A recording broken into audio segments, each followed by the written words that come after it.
These are the participants in the Tata Steel Master Section, the A group.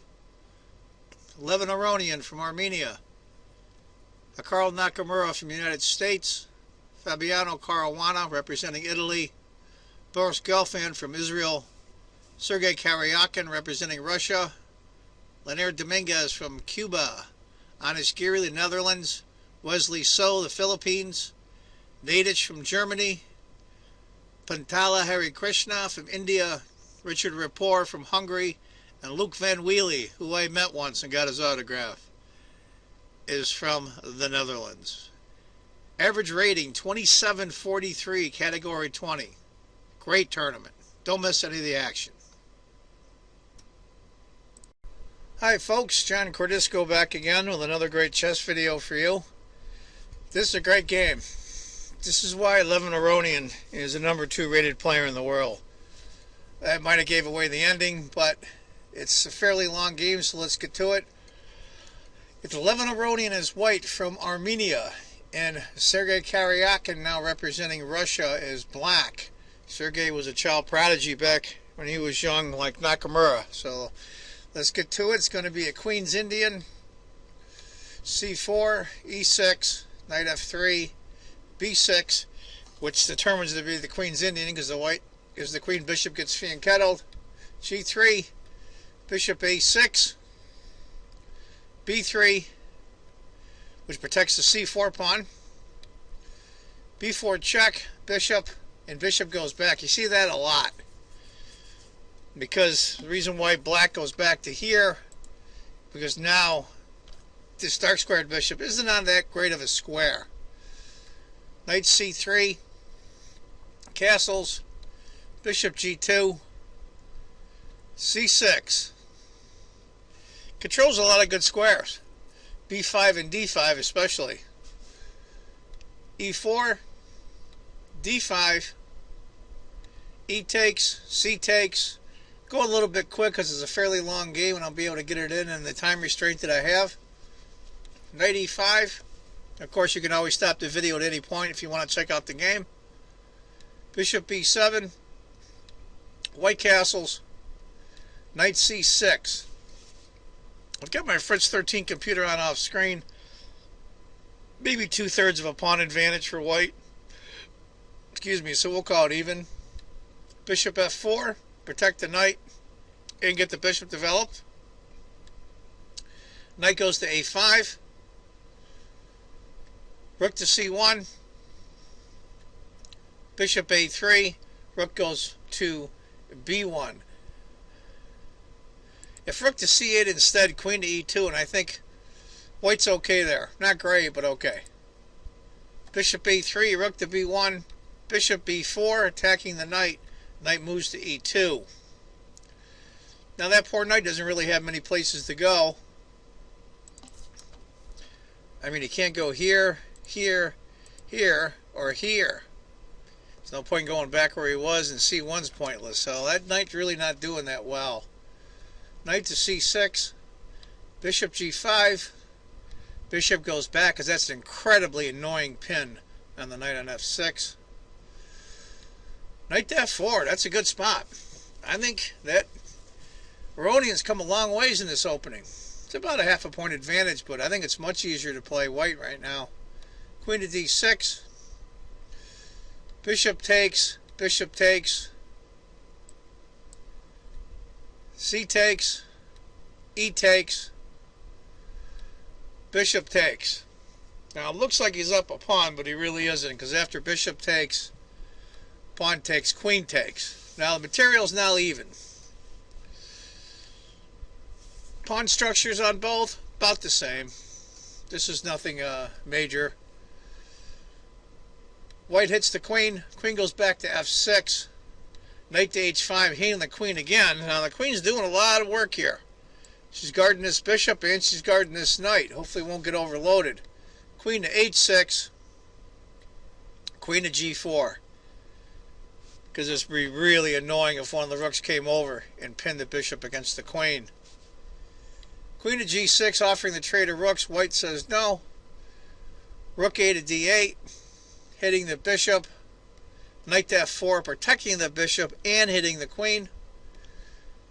Queen f6, bishop e4, g6, a weakening of the position. It covers a couple of key squares, but nobody ever likes to weaken the pawns in front of their king. Knight to d5, hitting the queen. Queen goes back to g7, a fee and ghetto queen. Rook on b to c1, king to h8. Interesting might have been rook f to e8. This is a computer suggestion. And after queen to h4, g5.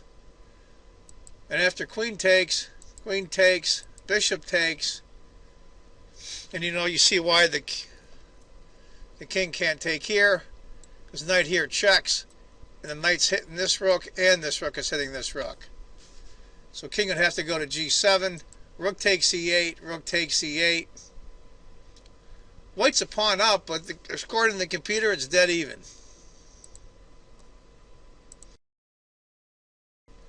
After king to h8, knight takes. It's a discovered attack now. As you can see, the bishop and the rook are hitting the knight. A takes, B takes, B takes, rook takes. White's up a pawn. Double rook queen ending with pawns on both sides of the board. What a pain in the behind. Rook to d2. Queen to h4. Now those of you that were wondering why White didn't take the pawn on b6, after queen to d4, queen to f1, you lose the rook. It's a threatening mate. After queen to h4, rook takes, queen to b4, hitting the black's b pawn twice, h5. Queen takes the pawn, rook to a1. He brings the c rook back, rook takes, rook takes. Right now it's just under a pawn advantage in score for White, even though he's a pawn up. I'm not sure. I'm not a table-based person. I'm not that good of a player. If this is technically a draw, I'm not sure. After queen to b2, rook to d1. Now, go through this. I'm going to go through this a little quick towards the end here because there's a lot of moves. But anybody that's an endgame aficionado, stop the video and try to figure it out on their own. King to g7. If he had gone rook to e8, king to g2, king to g7, h4. After king to h7, rook to b5, or excuse me, queen to b5, king to g7. Aronian's just slowly improving his position, little by little. Now rook to b8.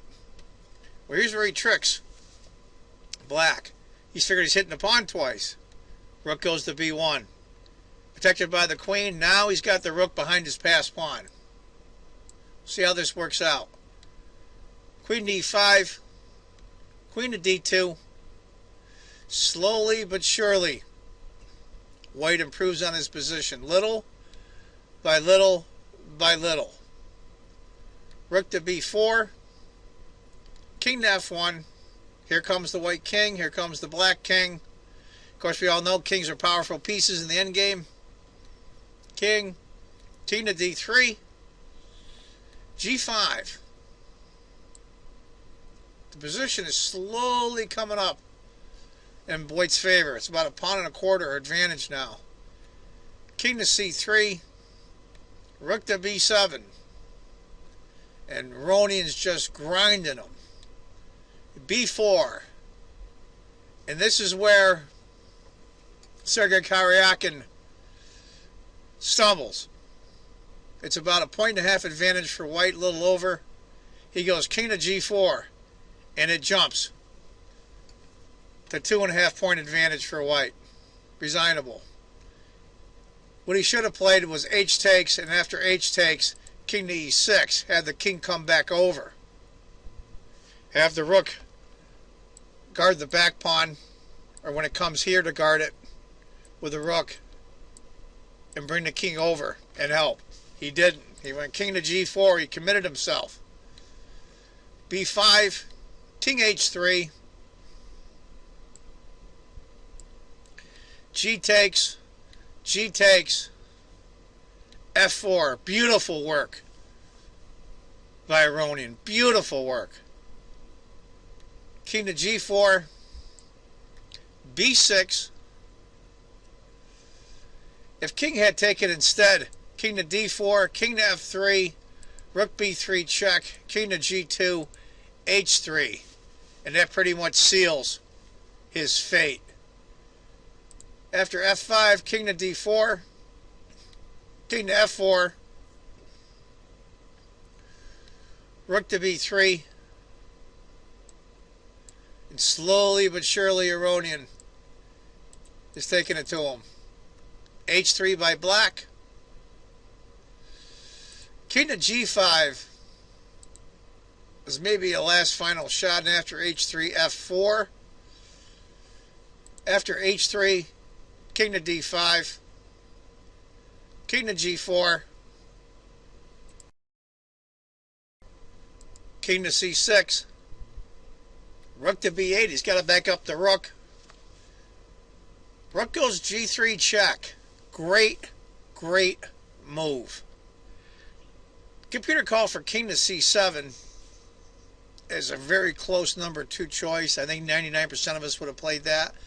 After Aronian checks, excuse me, King to H4. King to F4 doesn't really do much, because after B7, of course, you're doomed. You're doomed anyway at this point. B7, F4. Now here's a great move. Great move. That's why these guys are world-class players. Rook to G7. And this is where Sergei Karjakin resigned. Here's what would have happened after Rook to G7. King. Those of you that like to see how this is going to work out. Queen, Rook takes, King takes, King H4, King, King, King, King. Rook goes down, F3. He goes to F8, can't be saved the pawn.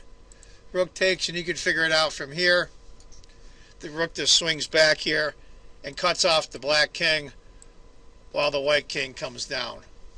Great endgame play by Aronian.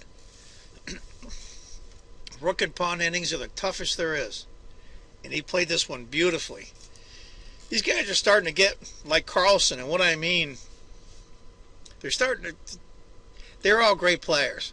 Aronian, Kramnik, Karjakin, Nakamura, Carlsen, they're all great players, but I think now the trend has changed in chess, especially at the world-class level, where there are a lot of these guys will play it right down to bare kings. So the ghost of Bobby Fischer is still well in influencing chess. He was the same way. So was Nakamura, so was Carlsen.